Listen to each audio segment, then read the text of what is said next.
रेड्यांची झाली झोंबी बघून चांगली टेबी सांगायला लागली आम्ही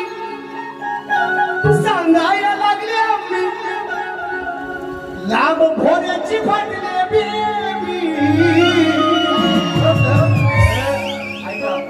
लांब भोऱ्याची नाही त्या आंबी सांगते त्याची बायको शेतकऱ्याला सांगते त्या आपल्या भोऱ्या रेड्याची बेंबी लांब फाटली लांब बेंबी फाटली काल्याची ने भोऱ्याची झोंबी झाली आज आमची झोंबीच आहे का नाही म्हणून म्हणतो बघा विषय कसा आणलाय तो दोन रेड्यांची झाली झोंबी अहो बघून चांगली टेबी सांगायला लागली आंबी लांब भोऱ्याची फाटली बेबी दोन रेड्यांची झाली झोंबी